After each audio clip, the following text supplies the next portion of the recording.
우리는 매일 반복되는 하루를 살아갑니다. 아침에 일어나고 먹고 하루 일과를 보내고 또 먹고 쉬고 다시 잠이 들고, 특별한 일정이 있는 날을 제외하고는 모두 이 반복되는 일상을 살아갑니다. 그러다 보니 삶이 공허하다고 느껴질 때가 있는데요. 내가 뭘 하고 있는 건지, 내가 하고 있는 게 맞는 건지, 내가 뭘 위해 이렇게 살고 있는 건지, 먹기 위해 사는 건지 살기 위해 먹는 건지, 일하기 위해 사는 건지 살기 위해 일하는 건지, 이렇게까지 공부를 하고 경쟁을 해야 할 필요가 있는지, 오늘도 열심히 하루를 보냈는데 그래서 나에게 남은 건 뭔지, 마치 햄스터가 쳇바퀴를 돌듯이 열심히 뛰고는 있는데 앞으로 나아가는 것 같지 않는 느낌이 들 때가 있지요. 그리고 그 후로 얼마 안 가 삶이 공허하다고 느끼는 것인데요. 이렇게 반복되는 일상 속에서 공허함을 느끼는 사람들이 참 많습니다. 열심히 했는데 발전이 없는 사람들 이야기 아니냐고요? 아닙니다. 삶이 공허하다고 느끼는 사람들은요, 의외로 발전이 없는 사람들이 아니라 오히려 사회적으로 인정받고 성공한 사람들이 더 많습니다.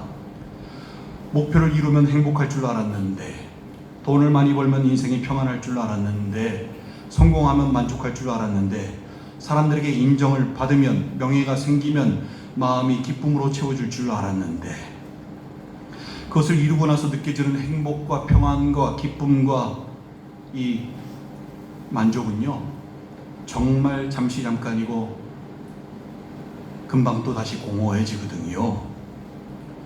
혹시 목표를 이루고 나서 빨리 다음 목표, 더 큰 목표를 설정하고 더 열심히 달려가면 될까요? 그러면 공허해지지 않을 수 있을까요? 계속되는 도전과 자기 개발을 통해서 마지막 목표까지 이룬 사람은 더 이상 공허해지지 않을 수 있을까요? 그것도 아닙니다. 열심히 목표를 이루고 살아가는 것은 우리가 마땅히 가져야 하는 자세는 맞습니다. 근데요, 그것이 공허해지는 것으로부터 우리를 보호해 주지는 못합니다. 그것을 증명해 줄 성경의 인물이 바로 솔로몬 왕인데요. 그가 뭐라고 얘기하는지 전도서 1장 2절 3절을 들어보시기 바랍니다. 전도자가 이르되 헛되고 헛되며 헛되고 헛되니 모든 것이 헛되도다. 해 아래에서 수고하는 모든 수고가 사람에게 무엇이 유익한가? 라고 말하고요. 전도서 1장 5절 6절에서도 해는 뜨고 해는 지되 그 떴던 곳으로 빨리 돌아가고 바람은 남으로 불다가 북으로 돌아가며 이리 돌며 저리 돌아 바람은 그 불던 곳으로 돌아가고 라고 말하고요. 또 전도서 3장 20절에서는 다 흙으로 말미암았으므로 다 흙으로 돌아가나니 다 한 곳으로 가거니와 라고 말합니다. 그는 매일 쳇바퀴처럼 반복되는 일상 속에서 허무함을 느꼈습니다. 그런데 그가 누구입니까? 그는 모든 것을 다 가진 사람 아니었습니까? 왕이었고 세계 제일의 부자였고 그리고 가장 성공한 사람이었습니다. 근데 그가요, 마음이 공허했다 라고 고백하는 것입니다. 열심히 성취해서 많은 것을 가지고 많은 것을 이루었다고 생각했지만 결국 지나고 보니 공허함만 남았다 라고 고백하고 있는 것입니다. 그리고 가만히 보니 세상도 돌고 돌아 모두 제자리로 돌아간다는 것을, 태양도 제자리로 돌아가고 바람도 제자리로 돌아가고 사람도 흙으로부터 왔으니 제자리인 흙으로 돌아가고, 이것을 깨달았습니다. 그래서 쳇바퀴 같은 삶이 정말 헛되고 헛되며 헛되고 헛되니 모든 것이 헛되다고, 해 아래에서 수고하는 모든 수고가 헛되다고 말했던 것입니다. 따라서 세상의 모든 것을 다 가지고 있어도요, 또 모든 것을 다 이루어도요, 이 공허해지는 것으로부터 자유로울 수는 없는 것입니다. 근데 여러분, 정말 우리 인생이 헛된 것일까요? 정말 우리 삶이 헛된 삶일까요? 그렇다면 굳이 헛된 삶을 열심히 살아갈 필요가 있을까요? 열심히 살면 뭐 하겠습니까? 열심히 공부하면 뭐 하겠습니까? 열심히 일하고 열심히 돈 벌면 뭐 하겠습니까? 어차피 다 헛된 삶인데요. 그래서 이렇게 얘기하는 사람들이 종종 있지요. 왜 사는지 모르겠다고, 계속 버티기만 하는 인생이라고, 사는 게 재미 하나도 없다고, 매일 똑같다고 죽지 못해 사는 인생이라고. 여러분, 이렇게 되면 안 되는 거 아닙니까? 삶의 의미를 이루면 되겠습니까? 뭐가 문제일까요? 어떻게 해야 할까요? 어떻게 해야 이 반복되는 삶의 쳇바퀴 속에서 공허함에 빠지지 않고 헛된 삶이 되지 않게 할 수 있을까요? 오늘 말씀을 통해서 그 해결 방법을 깨달으시는 여러분들 되시길 간절히 소망합니다. 오늘 말씀은 삶의 쳇바퀴 속에서입니다. 여러분, 솔로몬이 헛되고 헛되며 헛되고 헛되니 모든 것이 헛되도다 라고 말한 것은요, 인생 자체가 헛되고 무의미하다라고 말씀하는 것이 아닙니다. 그가 그렇게 말하는 의도는요, 전도서 전체를 읽어보면 알 수 있는데요, 인생에서 하나님을 빼놓으면 결국 남는 것은 허무함 뿐이다 라는 것을 말씀하려는 것입니다. 그래서 헛된 삶을 살지 말고 하나님과 함께 하라 라는 것을 말씀하려고 했던 것입니다. 세상은 끊임없이 바쁘게 또 빠르게 돌아가지요. 근데 우리 영혼은 그 안에서 만족하지 못합니다. 성공을 하고 많은 것을 이루어도요, 그 만족과 기쁨과 평안은 그리 오래가지 못합니다. 그것만 쫓아 살다가는 공허함에 빠질 수밖에 없는 것입니다.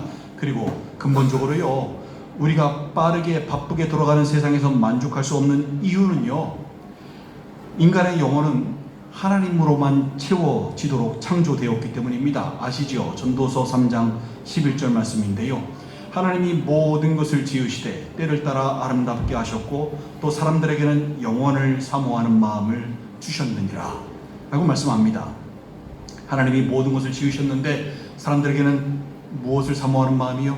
영원을 사모하는 마음을 주셨다고 말씀합니다. 무엇이 영원이라고 하였습니까? 세상에 영원이라는 개념을 적용할 수 있는 분은 오직 하나님 한 분이라고 하였지요. 세상에 변하지 않는 것은 없는데 오직 하나님 한 분만이 영원부터 영원까지 변하지 않으시고 스스로 존재하시는 분이라고 하였습니다. 따라서 하나님이 모든 것을 지으시되 사람들에게는 영원을 사모하는 마음을 주셨느니라 라고 말씀하는 것은요, 우리가 영원을 사모하게끔, 하나님을 사모하게끔 창조되었음을 말씀하는 것입니다. 근데 인간의 영혼이 이 하나님의 창조 섭리대로 하나님을 사모하며 하나님으로 채워지지 못하는 이유가 어디 있을까요? 그 이유는요, 자꾸 허탄한 곳에 시선을 두기 때문입니다. 오늘 본문에서 시편 기자는 이렇게 기도합니다. 내 눈을 돌이켜 허탄한 것을 보지 말게 하시고 주의 길에서 나를 살아나게 하소서. 오늘 본문의 시편 기자는요, 지금 피곤하니까 쉼을 달라고 기도하는 것이 아닙니다. 돈이 없어서 돈을 달라라고 기도하는 것도 아닙니다. 성공하게 해달라라고 기도하는 게 아닙니다. 뭐라고 기도합니까? 그냥 자신의 눈을 허탄한 곳에서 돌이켜 달라라고 기도합니다. 왜 이렇게 기도했을까요? 왜냐하면 사람이 보는 대로 산다는 것을 깨달았기 때문입니다. 어디를 바라보느냐가 인생을 결정하는 것입니다. 자동차를 운전할 때 시선을 두는 방향으로 차가 움직이지요. 만약 운전자가 가는 방향과 다른 방향을 보면서 운전한다 생각해 보십시오. 옆 사람, 뒷 사람들 얼마나 공포스럽겠습니까? 자전거도 그렇고 오토바이도 그렇고 시선을 두는 방향으로 움직이는 것입니다. 우리 삶도 마찬가지입니다. 세상을 바라보면 어디로 갈까요? 세상 쪽으로 갈 수밖에 없고요. 세상에 끌려갈 수밖에 없습니다. 돈을 바라보고 살면 어떻게 될까요? 돈에 끌려다닐 수밖에 없습니다. 그래서 시편 기자는요, 하나님께 내 눈을 허탄한 것으로부터 돌려달라고, 돌이켜달라라고 기도한 것입니다. 우리 눈은 가만히 두면 언제나 허탄한 곳에 가게 되어 있습니다. 더 큰 집, 더 좋은 차, 더 많은 돈, 더 좋은 자리, 더 큰 성공, 사람들로부터의 더 많은 인정, 더 큰 명예, 이런 것들에게 눈이 가게 되어 있습니다. 그런 것들을 가지면 행복하고 평안하고 기쁠 것 같지만 막상 가지면 또 다른 것을 찾게 됩니다. 금세 또 공허해집니다. 이거는 마치 바닷물을 마시는 것과 같습니다. 목말라서 바닷물 마실 수 있습니까? 없습니까? 못 마시지요. 왜 못 마십니까? 바닷물 마시면요, 몸에서 수분이 쫙 빠져나갑니다. 탈수가 일어납니다. 갈증을 해소하기 위해서 바닷물을 마셨는데 갈증이 더 심해지는 겁니다. 위험해지는 겁니다. 그것처럼 사람들은 목표를 이루고도요, 더 공허해지고, 성공하고도 더 공허해지고, 인정받고도 더 공허해지는 것입니다. 허탄한 것은 우리를 만족시키지 못하기 때문입니다. 여러분, 공허함의 문제는요, 가진 것이 적어서 생기는 문제가 아니고요, 부족한 게 많아서 생기는 문제가 아닙니다. 시선의 문제입니다. 무엇을 바라보며 살고 있는가의 문제인 것입니다. 그래서 오늘 본문은요, 내 환경을 내 조건을 바꿔주소서가 아니라 내 눈을 돌이켜 주소서라고 기도하는 것입니다. 허탄한 곳에서 눈을 돌이키면 그 다음에 뭘 봐야 할까요? 본문은 주의 길에서 나를 살아나게 하소서라고 말씀하지요. 주의 길을 가려면 누구를 봐야 하겠습니까? 주님을 바라봐야 합니다. 그러면 그 공허한 쳇바퀴에서 벗어날 수 있게 되는 것입니다. 시편 25편 15절에서요, 내 눈이 항상 여호와를 바라보면 내 발을 그 물에서 벗어나게 하실 것이미로다 라고 말씀합니다. 주님을 바라봤더니 어떻게 된다고요? 그 물에서 갇혀있던 발이 벗어나게 되는 것입니다. 그리고 주님께서는 우리에게 생명의 길을 보이시는데요, 시편 16편 11절에서 주께서 생명의 길을 내게 보이시리니 주의 앞에는 충만한 기쁨이 있고 주의 오른쪽에는 영원한 즐거움이 있나이다 라고 말씀합니다. 충만한 기쁨과 영원한 즐거움이 주님께서 보이시는 이 생명의 길에 있는데 그 안에 공허함이 있겠습니까? 없겠습니까? 없겠지요. 따라서 오늘 본문의 말씀처럼 주의 길에서 우리가 살아나게 되는 것입니다. 여러분, 우리가 바쁘게 또 빠르게 흘러가는 세상에서 공허한 이유는요, 그 삶 어디에도 하나님이 없기에 공허한 것이고요, 하나님과의 연결이 끊어진 채 살아가기 때문에 공허한 것입니다. 휴대폰도 배터리가 방전되면 아무리 최신형 비싼 기종이라 할지라도 무용지물 아닙니까? 그거 가지고 어디다 쓰겠습니까? 인터넷 검색할 수 있겠습니까? 전화통화를 할 수 있겠습니까? 못하지요. 충전기에 연결돼야 다시 살아나는 것입니다. 우리 영혼도 마찬가지입니다. 주님과 연결될 때 살아나는 것입니다. 예배 드릴 때 살아납니다. 말씀을 들을 때 살아납니다. 기도할 때 살아납니다. 주님의 임재를 경험할 때 살아납니다. 그래서 예배가 중요한 것입니다. 예배는 단순히 종교 행사가 아니라 영적인 충전 시간입니다. 한 주 동안 세상에서 달아버린 영혼이 다시 살아나고 회복되고 소생케 되는 시간입니다. 어떤 사람은 같은 환경 속에서도 감사하면서 살아가지요. 근데 다른 어떤 사람은 모든 것을 가지고 있음에도 불구하고 공허해야 합니다. 환경의 차이일까요? 아닙니다. 영혼의 상태가 다르기 때문입니다. 쳇바퀴 속에서 햄스터는 아무리 열심히 빠르게 또 바쁘게 뛰어다녀도요, 결국엔 제자리 아닙니까? 근데 신앙인은 그러면 안 됩니다. 겉으로 보기에는 똑같은 하루를 사는 것 같지만 하나님과 함께 걷는 하루는 결코 제자리일 수가 없습니다. 오늘도 같은 출근길일 수 있고, 오늘도 같은 집안일일 수 있고, 오늘도 같은 학교, 같은 일터, 같은 공간일 수 있겠습니다. 그런데요, 하나님과 함께하는 사람에게는 그 하루가 공허한 하루가 아니라 의미 있는 하루가 됩니다. 왜냐하면 하나님께서 반복되는 일상 속에서 우리를 만들어 가시고 우리를 자라게 하시고 우리를 세워 가시기 때문입니다. 제자리 뜀박질이 아니라 앞으로 전진해가는 발걸음이 되는 것입니다. 씨앗은 하루아침에 나무가 되지 않지요. 매일 똑같아 보이는 시간을 통과하면서 자랍니다. 우리의 믿음도 마찬가지입니다. 매주 드리는 예배, 매일 읽는 말씀, 매일 하는 기도, 겉으로는 반복 같지만 하나님 그 시간을 통해서 우리를 성숙해 하시고 양육시키시는 것입니다. 따라서 쳇바퀴 같은 삶에서 벗어나는 비결은요, 허탄한 것을 바라보던 시선을 하나님께로 돌리고 그렇게 일상을 살아가는 것입니다. 여러분은 무엇을 바라보며 살고 계십니까? 혹시 허탄한 것을 바라보다가 영원히 메말라 계시지는 않으십니까? 혹시 세상 기준을 따라 달려오시느라 왜 달리는지도 잊은 채 그렇게 살고 계시지는 않습니까? 오늘 시편 기자의 기도가 여러분의 기도가 되기를 소망합니다. 주님, 내 눈을 돌이켜 허탄한 것을 보지 말게 하시고 주의 길에서 나를 살아나게 하소서. 이 기도가 여러분의 기도가 되시길 바랍니다. 세상은 여전히 빠르게 바쁘게 돌아갈 것입니다. 해는 매일 뜰 것이고요. 바람은 매일 불고 또 돌아올 것입니다. 모든 것이 제자리로 돌아가지만 하나님 안에 있는 사람의 삶은 결코 헛되지 않습니다.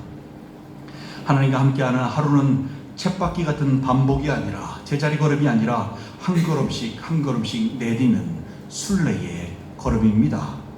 버티는 시간 아닙니다. 성장하는 시간입니다. 천국을 향한 여정입니다. 순례의 길입니다. 그래서 오늘도 우리는 단순히 살아가는 것이 아니라 하나님과 함께 평안을 누리고 은혜 가운데서 살아가는 것입니다. 이렇게 살아갈 때 비로소 반복되는 일상 속에서도 우리는 공허함이 아니라 생명을 경험하게 되는 것입니다. 따라서 여러분, 이 쳇바퀴에서 벗어나는 첫 번째 해야 되는 일이 뭡니까? 시선부터 옮기시기 바랍니다. 시선이 허탄한 곳에 있으면 삶은 그대로 쳇바퀴 위에 들어오게 됩니다. 누구보다 빠르게, 누구보다 바쁘게 열심히 살려고 노력해봤자 쳇바퀴는 제자리 뜀박질이 될 뿐입니다. 근데 시선이 주님께로 향하는 순간 어떻게 될까요? 그때부터 방향이 생깁니다. 시선이 방향을 결정합니다. 여러분, 이 방향이 얼마나 중요한지 아십니까? 세상은 속도를 중요하게 여기지요. 우리는 속도에 중독된 시대를 살고 있지요. 근데 중요한 것은 속도가 아니라 방향입니다. 아무리 빨리 달려도 방향이 틀리면 목적지와는 멀어지게 되는 것입니다. 반대로 천천히 가더라도 방향만 맞는다면 얼마든지 목적지에 도달할 수 있게 됩니다. 많은 사람들이 열심히 살아가지요. 정말로 바쁘게 빠르게 살아갑니다. 아침부터 저녁까지 애쓰고 수고하며 살아갑니다. 그런데 열심히 사는데 속도는 있는데 방향이 없습니다. 자신이 어디로 가고 있는지, 왜 이렇게 살고 있는지, 자신의 삶의 끝은 어디인지 알지를 못합니다. 그냥 쳇바퀴 돌듯이 제자리 뜀박질만 탈진되기 직전까지 그냥 달려가는 것입니다. 그래서 쉽게 지치고 공허해집니다. 내가 뭐하고 있는 건지. 우리 인생은 방향이 없는 순간 방황하기 시작하는 것입니다. 배는 바다 위에서 엔진이 고장 나도 위험하겠지만 더 위험한 것은요, 방향을 잃어버렸을 때입니다. 방향을 잃으면 배는 그때부터 표류할 수밖에 없기 때문입니다. 우리 삶도 마찬가지입니다. 삶의 방향이 하나님께 맞춰져 있지 않으면 우리는 그냥 세상 한가운데서 표류할 수밖에 없는 것입니다. 방향이 없는 사람들의 특징이요, 상황에 따라 왔다 갔다 한다는 것입니다. 기분이 좋으면 업되고, 힘들면 가라앉고, 사람 말에 흔들리고, 조금만 힘들어도, 환경이 조금만 어려워도 그냥 끌려다니면서 인생이 의미가 없어지는 이런 삶을 살게 되죠. 이게 특징입니다. 광야 땅의 출애굽 1세대들을 보십시오. 하나님께서 분명히 그들에게 방향을 제시해 주셨습니다. 그리고 날마다 낮에는 구름기둥, 밤에는 불기둥으로 인도하셨습니다. 근데요, 그들은 끊임없이 흔들렸습니다. 가만히 성경 읽어보세요. 그들이 시선을 어디에 두고 있었는지. 조금만 힘들어도요, 애굽으로 돌아가자 그랬습니다. 거기서 먹던 것이 먹고 싶었거든요. 물이 없을 때마다 불평했습니다. 애굽에서는 물을 마실 수 있었거든요. 먹고 싶은 것을 못 먹을 때마다 원망했습니다. 이 사람들이 왜 그랬죠? 눈앞의 현실이 방향보다, 가야 할 방향보다 더 커졌기 때문입니다. 방향이 분명한 사람은요, 현실보다 목적을 보게 되어 있습니다. 그 방향 끝을 보게 되어 있습니다. 근데 방향이 없는 사람은 늘 현재 환경과 감정에 끌려다닙니다. 왔다 갔다 합니다. 방황합니다. 우리도 마찬가지입니다. 세상이 말하는 성공이 우리의 방향이 되고, 돈이 우리의 방향이 되고, 사람의 인정이, 명예가 우리의 방향이 되면요, 우리는 그냥 쳇바퀴 위에 올라설 수밖에 없는 것입니다. 방향이 없는 열심으로 탈진되기 직전까지 공허한 삶을 살 수밖에 없게 되는 것입니다. 하나님께서는 항상 방향을 제시해 주십니다. 성경을 읽어보십시오. 아브라함을 부르실 때도 내가 네게 보여줄 땅으로 가라 라고 방향을 제시하셨고요. 야곱에게도 베델로 올라가라 라고 방향을 제시하셨고요. 모세도 광야에서 애굽으로 보내시며 이스라엘을 인도하는 방향으로 사용하셨고요. 요셉도 노예가 되고 감옥으로 갔지만 그의 삶에는 하나님의 방향이 있었습니다. 우리도 마찬가지입니다. 지금 비록 우리의 삶이 이해가 되지 않고 왜 이런 일을 겪는지 이해되지 않는다고 할지라도 신앙인들에게는 가야 할 마땅한 방향이 있습니다. 하나님은 방향 없이 우리를 인도하지 않으시는 것입니다. 방향보다 상황과 속도에 집착하게 되면요, 출애굽 1세대들처럼 불평불만 원망이 나올 수밖에 없다는 것을 깨달으시기 바랍니다. 빌립보서 3장 14절에서 표대를 향하여 그리스도 예수 안에서 하나님이 위에서 부르신 부름의 상을 위하여 달려가노라 라고 말씀하지요. 여러분, 우리의 방향이 어디입니까? 예수 그리스도이십니다. 우리는 표대를 향하여 달려가야 합니다. 표대는 단순한 성공도 아니고요, 돈도 아니고 명예도 아닙니다. 예수 그리스도이십니다. 신앙은 결국 주님을 향한 방향인 것입니다. 교회를 오래 다닌 것이 중요한 것이 아니라 우리 삶의 방향이 주님을 향하고 있는가가 중요한 것입니다. 예배를 드려도 방향은 세상일 수 있습니다. 기도를 해도요, 그 방향은 욕심일 수 있고요, 봉사를 해도 그 방향은 인정받고 싶은 마음일 수 있습니다. 따라서 우리는 계속 스스로 분별해 봐야 합니다. 어디를 향해 가고 있는지, 내 방향이 표대가 맞는지, 주님을 향한 것이 맞는지, 나는 예배를 드리면서도 끊임없이 다른 사람들을 의식하면서 예배를 드리고 있는지, 여러분 어디를 향하고 있는지 끊임없이 분별해 보셔야 합니다. 자동차는 핸들을 조금만 틀어도요, 좀만 멀리 가면 완전히 다른 곳으로 가지 않습니까? 신앙도 그렇습니다. 신앙처럼 보이죠, 처음에는. 근데 그 끝은 완전히 다를 수 있다는 것입니다. 다른 게 2단이 아니라 이게 2단이라고 했습니다. 2단이 한자어를 달을 이 끝단 쓴다고 했지요. 그러니까 시작은 유사해요. 비슷합니다. 근데 그 끝이 완전히 다른 것이 2단인 것입니다. 여러분의 삶의 방향이 주님께로 결정돼야 2단이 되지 않는 것입니다. 2단 되지 마시기 바랍니다. 표대를 향하여 가시기 바랍니다. 방향이 분명한 사람은 끝까지 갑니다. 방향이 없는 사람은 공허함을 느끼고 중간에 멈춰버리지만 방향이 주님께로 정해진 사람은 끝까지 갑니다. 설사 중간에 고난이 있다 할지라도, 어려움이 있다 할지라도, 핍박이 있다 할지라도, 위협이 있다 할지라도, 환난이 있다 할지라도 끝까지 갑니다. 히브리서 11장 35절 38절에 보면요, 또 어떤 이들은 더 좋은 부활을 얻고자 하여 심한 고문을 받되 구차히 풀려나기를 원하지 아니하였으며, 또 어떤 이들은 조롱과 채찍질 뿐 아니라 결박과 옥에 갇히는 시련도 받았으며, 돌로 치는 것과 톱으로 켜는 것과 시험과 칼로 죽임을 당하고 양과 염소의 가죽을 입고 유리하여 궁핍과 환난과 학대를 받았으니 이런 사람은 세상이 감당하지 못하느니라. 그들이 광야와 산과 동굴과 토굴에 유리하였느니라 라고 말씀합니다. 우리 믿음의 선조들 이야기입니다. 어떤 선조들은 심한 고문을 받았는데 구차히 풀려나기를 원하지 않았다고 말씀합니다. 어떤 선조들은 조롱과 채찍질, 결박과 감옥에 갇히는 시련을, 어떤 이들은 돌에 맞고 톱에 켬을 당하고 칼에 죽임을 당하고, 어떤 이들은 궁핍과 환난과 학대를 받고 광야로 산과 동굴과 토굴을 정처 없이 떠돌아다녔음에도 신앙을 놓지 않고 끝까지 갔다고 말씀하는 것입니다. 어떻게 이럴 수 있을까요? 어떻게 이 모진 고난을 감당할 수 있을까요? 그것은요, 삶의 방향이 주님께로 정해졌기 때문입니다.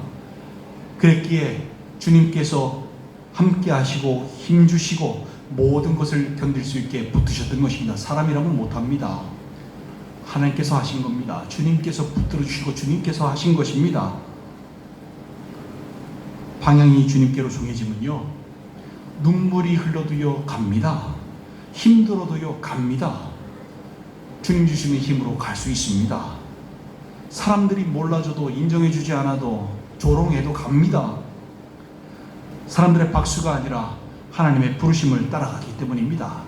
사랑하는 지체 여러분, 오늘날 많은 사람들이요, 신앙인이라고 하는 사람들이 쉽게 지칩니다. 왜냐하면 목적 없이 쳇받기 위해서 허탄한 것에 시선을 두고 빠르게 바쁘게 달려가고 있기 때문입니다. 여러분은 어떠하십니까? 여러분의 시선은 지금 어디에 있으십니까? 여러분은 지금 어디를 향해서 열심히 빠르고 바쁘게 가고 계십니까? 열심히 사는 것보다, 열심히 빠르게 바쁘게 사는 것보다 중요한 것은 바른 방향으로 가는 것입니다. 돈을 열심히 벌어도요, 방향은 주님이어야 하고요.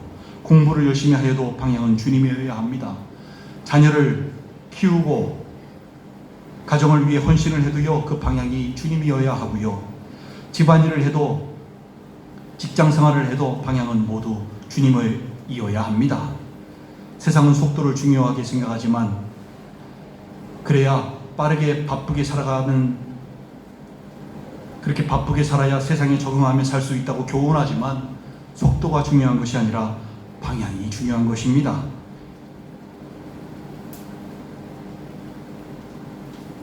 바쁘게 빠르게 살아가십시오. 근데 절대로 방향은 잊지 마시기 바랍니다. 그래야 공허한 삶, 헛된 삶이 되지 않을 수 있고요, 중간에 포기하는 일도 발생하지 않는 것입니다. 더 이상 허탄한 것에 시선을 두지 마시고 표대 대신 주님을 바라보시며 그 표대를 향하여 달려가시기 바랍니다. 나머지는 그냥 주님께서 하실 것입니다. 끝까지 붙으실 것이고요, 주님께서 열매 맺으실 것이고요, 우리가 맺는 게 아닙니다. 주님께서 맺으시는 거지. 주님께서 회복케 하실 것이고요, 주님께서 소생케 하실 것입니다. 주의 길에서 살아나게 하실 것입니다. 여러분, 내 눈을 돌이켜 허탄한 것을 보지 말게 하시고 주의 길에서 나를 살아나게 하소서. 이 말씀이 여러분의 기도가 되기를 소망합니다. 삶의 쳇바퀴 속에서도 주님으로 방향을 확정하시고 표대를 향하여 달려가셔서 공허하고 헛된 삶이 아니라 날마다 회복해 되시고 소생케 되시는 삶을 살아가시는, 그 은혜를 날마다 누리며 살아가시는 여러분들 되시기를 주님의 이름으로 간절히 축원드립니다. 함께 기도하시겠습니다.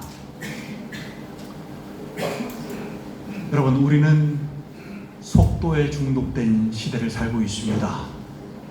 사회에 적응하기 위해서, 남들보다 뒤처지지 않기 위해서, 경쟁하다가 도태되지 않기 위해서 우리는 열심히 빠르게 바쁘게 살아갑니다. 근데요, 문제는 안 믿는 사람들 얘기가 아닙니다. 믿는다고 하는 사람들이 똑같이 세상 한가운데 열심히 바쁘게 빠르게 살아가면서 방향을 잃어버리고 산다는 것입니다.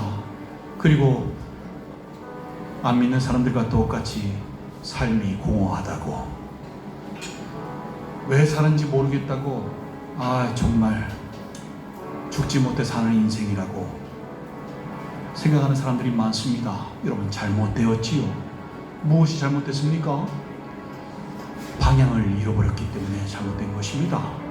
허탄한 곳에 시선을 두고 있다가 주님을 바라보지 못하고 살다가 방향을 잃어버리게 된 것입니다. 그래서 주의 길에서 벗어나게 된 것이지요. 그러니 회복되지 못하고 살아나지 못하고 그렇게 바쁘게만 열심히만 헛된 삶을 살아가게 되는 것이지요. 잘못됐습니다, 여러분.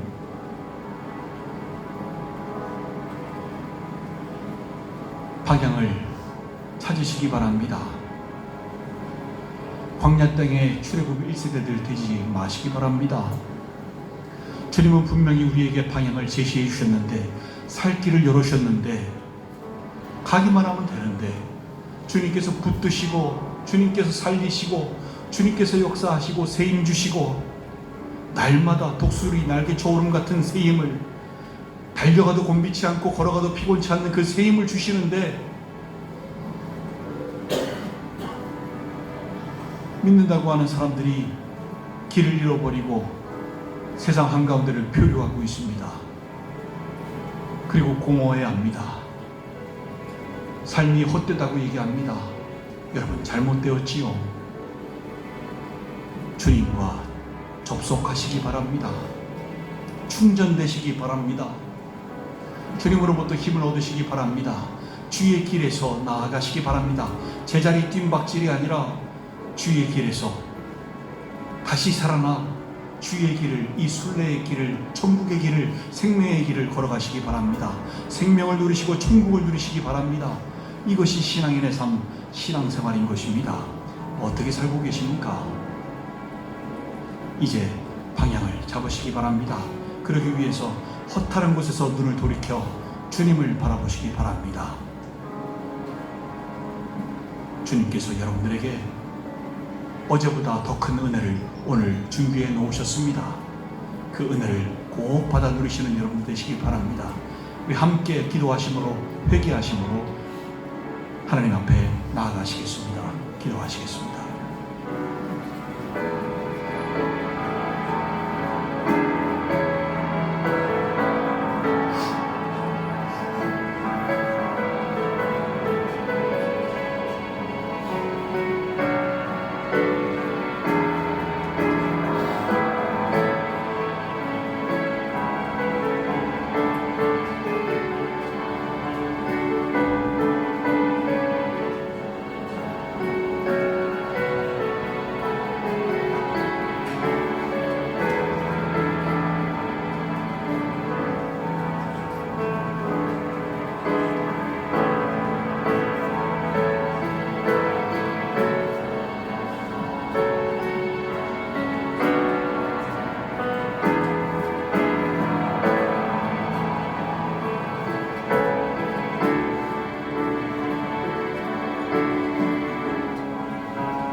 아버지 하나님, 저희들의 시선을 허탈한 곳에서 돌이켜주시고 주의 길에서 살아나게 하여 주시옵소서. 허탈한 것을 보다가 정신없이 살아가지만 제자리 뜀박질이 되는 헛된 삶이 아니라 주님 안에서 주님과 함께하며 주의 길을 걸어가며 한 걸음 한 걸음 전진하는 삶, 순례의 길을 걸어가게 하여 주시옵소서. 한 사람 한 사람 굳건히 붙잡아 주시옵고 이 모든 말씀 우리 구주 예수 그리스도 이름으로 축복하며 기도 올리옵나이다. 아멘.